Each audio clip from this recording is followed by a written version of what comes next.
Cleopatra, the last pharaoh of Egypt. She has been called a temptress, a goddess, a queen. But Cleopatra VII was more than myth. She was a ruler of unmatched ambition, intellect, and resilience. Born into the dying days of ancient Egypt, Cleopatra would fight not only for her kingdom, but for her legacy in the face of betrayal, empire, and propaganda.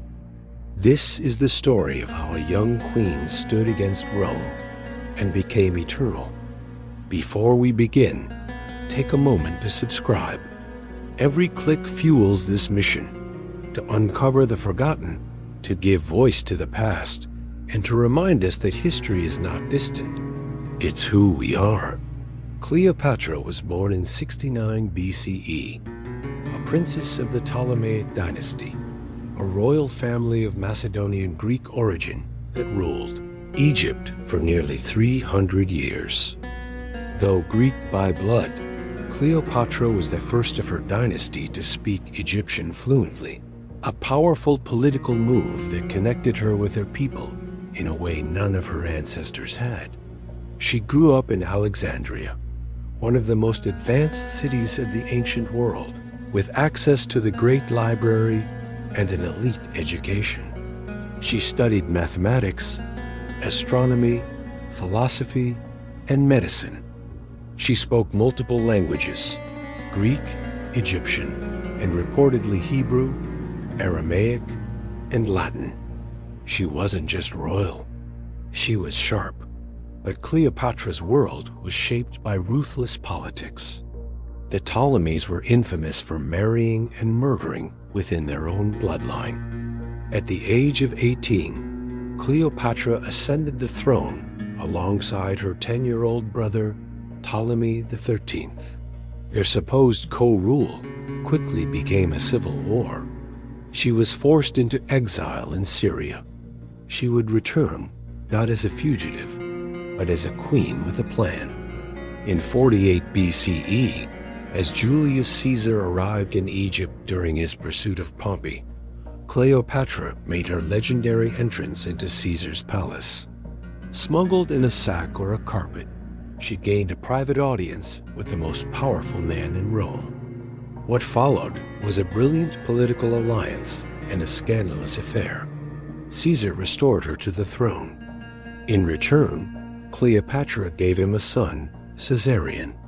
The two toured Egypt as living gods, with Cleopatra portrayed as the goddess Isis and Caesar as Osiris. But when Cleopatra traveled to Rome in 46 BCE, the Roman elite were horrified. She was a foreign queen, unmarried, with a child she claimed was Caesar's. She challenged everything Rome thought it knew about gender, power, and empire. And when Caesar was assassinated 2 years later, Cleopatra fled home, alone with her son, in a kingdom at risk. After Caesar's death, Rome descended into chaos. 3 men rose to take power: Octavian, Caesar's adopted heir, Marcus Lepidus, and Mark Antony, Caesar's loyal general and statesman. When Antony summoned Cleopatra to meet him in 41 BCE, she arrived not as a supplicant, but as a spectacle. Draped in silks, crowned in gold, and carried on a golden barge, she appeared as the goddess Isis herself. Antony was captivated. Their connection became both romantic and strategic. Over the next decade, Cleopatra and Antony would rule much of the eastern Mediterranean together. They had 3 children and presented themselves as divine rulers, with Cleopatra at the height of her power, commanding wealth, armies, and international influence. But their union alarmed Rome. Octavian launched a campaign to frame Cleopatra as a threat, a foreign enchantress who had bewitched a Roman general. In reality, she was a political equal, a sovereign ruler with her own agenda. But Rome could not stomach the idea of a woman, especially an Eastern woman, holding sway over their empire. In 34 BCE, Antony declared Caesarion the true heir of Caesar, bypassing Octavian. It was a fatal move. The propaganda war turned into a real one. Rome declared war, not on Antony, but on Cleopatra. The final blow came at the Battle of Actium in 31 BCE. Cleopatra and Antony's combined forces were defeated by Octavian's navy. They fled back to Egypt, wounded politically and militarily. Over the next year, they prepared for the inevitable. As Octavian's forces approached Alexandria, Antony took his own life, dying in Cleopatra's arms. Faced with defeat, capture, and humiliation, Cleopatra made one final decision. She would not be paraded through the streets of Rome in chains. According to tradition, she took her own life on August 12, 30 BCE, possibly with poison, possibly with the bite of a sacred asp. She was 39 years old.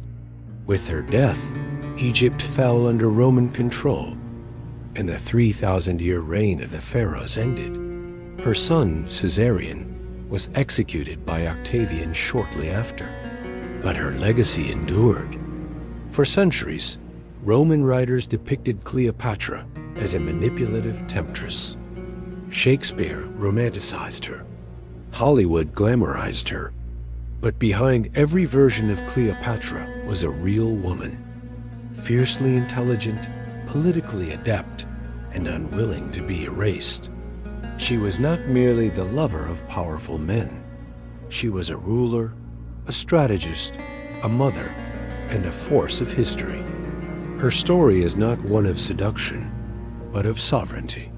Cleopatra lived at the collision point between worlds, the end of ancient Egypt and the rise of Rome.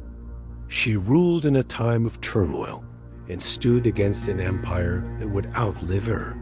Yet 2,000 years later, her name remains one of the most enduring in history.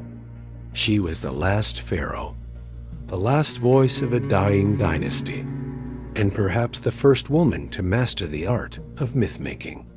In the end, Cleopatra did what few could. She defied the tide of empire and became eternal.